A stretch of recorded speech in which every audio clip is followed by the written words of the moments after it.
Babad Giyanti karya Raden Ngabei Yasadipura I. Episode ke-36. Prajurit Pangeran Mangkubumi membuka serangan ke kota Surakarta. Alkisah Pangeran Adipati Sukowati di Jakawal telah menerima laporan prajurit sandi yang mengintai posisi musuh. Seperti ini laporannya. Paduka Kanjeng Gusti, musuh keluar dari kota dalam jumlah sangat banyak. Serdadu Belanda terdiri 6 pasukan. Prajurit Makassar, Bugis, Bali ada 700. Mayor Sakeber yang menjadi panglima. Pemimpin prajurit Jawa Adipati Prenggoloyo dan 11 bupati. Ada 10.000 prajurit. Perjalanannya dari kota mengendap-endap menghindari tanah larangan. Sekarang posisi musuh berada di desa Jatimalang. Jaraknya 1 perjalanan dari kota. Kanjeng Pangeran Adipati Sukowati segera memanggil para bupati. Semua yang dipanggil bergegas menghadap. Pangeran berkata, "Hai Kanda Adipati Puger, musuhmu sudah keluar dari kota, lebih besar dari yang dulu-dulu." Adipati Puger berkata, "Marilah kita lawan. Kita buat bingung dengan gelar pasukan yang berubah-ubah. Putra Paduka Pangeran Mangkunagara sebaiknya segera dipanggil agar bisa diajak berpikir." Mantri dari garis depan segera ditunjuk berangkat ke markas Pangeran Mangkunagara di Gemantar. Segenap bupati menghadap di siang malam, sudah siap dengan perlengkapan perang. Di malam hari, Pangeran Adipati Sukowati mengheningkan cipta, meminta petunjuk Tuhan yang Maha Benar, menyatu dengan wujud sejati, sempurna antara yang dikuasai, menguasai. Sudah terlihat nyata petunjuk bahwa sekarang belum saatnya berperang. Sementara itu perjalanan utusan yang berangkat ke Gemantar sudah sampai. Pangeran Mangkunagara segera berangkat memenuhi panggilan. Tidak membawa pasukan besar, hanya bersama 400 prajurit berkuda agar bisa segera sampai di Jakawal.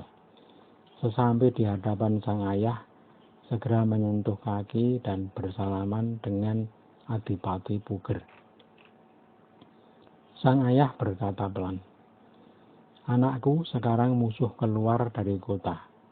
Pasukan yang sangat besar sedang bermarkas di Jatimalang." Berkata sambil menyembah Pangeran Mangkunagara, "Hamba siap sedia melaksanakan perintah Paduka." Pangeran Adipati Sukowati berkata, "Baiklah anakku, kalau musuh sudah nyata masuk ke Sukowati, aku akan menyerang ke kota. Kanda Puger saja yang tinggal di Sukowati. Belum jelas benar tujuan musuh akan kemana. Anakku, engkau juga bersamaku menyerang ke kota. Engkau melalui selatan kota, aku yang melalui barat kota.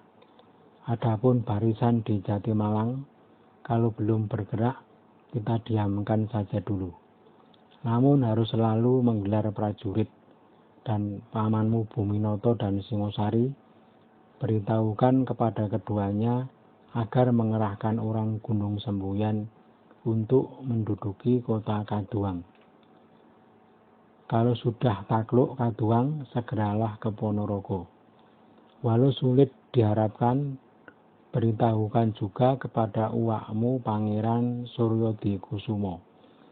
Barangkali dia bisa diadu melawan musuh di Mataram." Berkata Pangeran Mangkunagara, "Tidak bisa diharapkan kalau Wak Pangeran Suryodikusumo pikirannya sama dengan Paman Buminoto dan Singosari. Mereka bertiga sangat penakut. Adik Paduka masih bersembunyi di gunung. Tak sabar ingin segera menikmati kemuliaan. Belum kuat dalam perang, sudah mandiri menjadi sultan. namanya Sultan Malaikat, yaitu Dandun Martengsari. Tertawa riuh para bupati yang mendengar gurauan Pangeran Mangkunagara. Pangeran Adipati Sukowati berkata pelan, "Orang meninggalkan negeri, kalau tidak bertaruh nyawa, segala keinginannya mustahil terlaksana. Baiklah anakku, sekarang kembalilah ke tempatku. Kalau aku jadi menyerang, pasti mengutus seseorang untuk memberitahu kepadamu. Kepulanganmu ke Gemantar lewatlah dekat barisan besar di Jatimalang, supaya terlihat oleh mereka yang sedang berbaris." Pangeran Mangkunagara sudah menyatakan kesiapan, lalu berpamitan sambil mencium kaki. Bende ditabuh memberi tanda berangkat. Pasukan sudah ditata dengan 8 bendera. Masing-masing terdiri dari 50 prajurit. Udonowarso memimpin di depan. Raden Suryanagara, Jayadirja, dan Brajamusti memantau kepulangan Pangeran Mangkunagara dari belakang. Perjalanan Pangeran Mangkunagara sampai di daerah larangan yang dihindari musuh. Penjaga di markas musuh mengetahui, lalu melapor bahwa ada musuh datang. Seketika geger di markas pasukan Kumpeni. Pasukan Jawa sudah keluar bersiap. Tumenggung Kudonowarso naik kuda berjingkrak-jingkrak.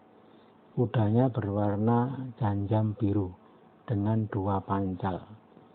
Para tumenggung yang telah bersiap melihat Kudonowarso hanya sedang melakukan perjalanan, bukan seperti orang yang akan berperang. Di utara terlihat ada pergerakan prajurit, tetapi kemudian kembali lagi.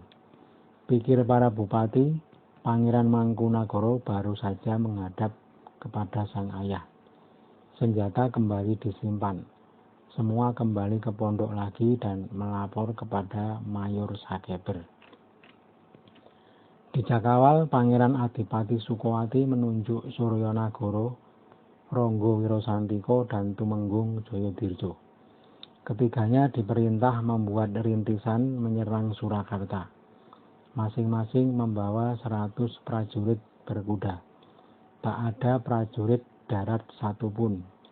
Masing-masing memakai 1 supit bendera dan bende 1 buah. Ketiga punggawa pamit menyembah lalu memukul tanda berangkat.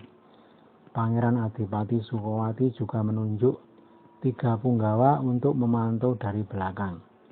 Adipati Puger, Ronodiningrat, dan Tumenggung Pusporono. Dikira-kira jaraknya 2 perjalanan dari pasukan di depan, dengan masing-masing membawa 100 prajurit. Hanya Adipati Puger yang membawa 200 prajurit untuk membackup pasukan. Pasukan yang membuka jalan penyerangan ke Surakarta sudah sampai di Banyuanyar. Mereka berhenti untuk merakit gelar. Jayadirja di tengah. Mas Ronggo Wirosantiko dijatah menempati sayap kiri. Yang kanan ditempati Tumenggung Suryanagara. Kemudian dipilih masing-masing 10 orang dari setiap tumenggung. Tanpa tombak dan senapan, hanya memegang upet. 30 orang ini tidak boleh ikut perang. Tugasnya hanya membakar-bakar. Upet dari tandan kelapa sudah dinyalakan. Rencana sudah matang. Pasukan segera berangkat ke arah selatan. Kuda dilarikan tidak terlalu kencang. Sudah sampai di sebelah barat Pringgolayan. Adipati Puger mengutus orang dengan pesan kepada 3 bupati. Kalau dikejar musuh, disuruh mundur ke arah barat semua.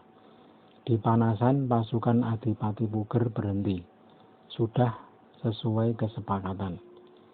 Laju mereka berjalan dengan aman. Tidak ada yang mengira kalau ada musuh. Ada seorang mantri Notoyudan baru datang dari desa Jatimalang. Utusan Raden Tumenggung Notoyudo yang sedang mengunjungi istri. Utusan itu dikejar dan ditembak. Juru bakar segera bertindak. Banyak rumah dibakar. Para prajurit Sukowati bersorak-sorai. Api semakin membesar. Tumenggung Suryonagoro yang ke selatan sudah menyeberang jalan. Geger. Bergerak seluruh isi kota. Bersama-sama mereka mengungsi ke dalam istana. Musuh terus bersorak-sorai membuat keributan. Segenap kerabat sang raja sudah berkumpul di Ponconiti. Para bupati bersiap dengan senjata perang. Adipati Sindurejo sedang berada di Geladak. Dia berjaga dengan Pangeran Pakuningrat. Orang kecil bingung ketakutan. Pakuningrat tak segera datang. Musuh sudah masuk kota dengan 6 bendera. Punggawanya dipayungi, yang memayungi semua di atas kuda. Mantri Pakuningratan Ngabeyi Tirtowijoyo beserta 4 temannya sudah memakai peralatan perang. Ngabeyi Pulangjiwo, Sutodiryo, Raden Suroprameyo, dan Ronggobaki mengikuti di belakang. Semua menghadang musuh ke arah timur. Prajurit Sukowati menggelar pasukan dengan berani. Tidak berhitung sedang di dalam kota. Mereka melawan para mantri. Pasukan Sukowati menghindar dengan masuk ke arah alun-alun, lalu berhenti di Kauman. Kumpeni memberontong tembakan meriam dari loji, mengenai seekor kuda. Di alun-alun sudah digelar senjata para bupati. Semua menunggu perintah. Tak tahu kalau musuh hanya sedikit dan dikira Pangeran Adipati Sukowati sendiri yang maju perang memimpin pasukannya, karena mereka berani masuk kota. Tidak mengira kalau hanya 3 punggawa, Mas Ronggo Wirosantiko, Tumenggung Suryonagoro, dan Tumenggung Joyodirjo. Tidak ada yang lain lagi. Masing-masing hanya membawa 100 prajurit.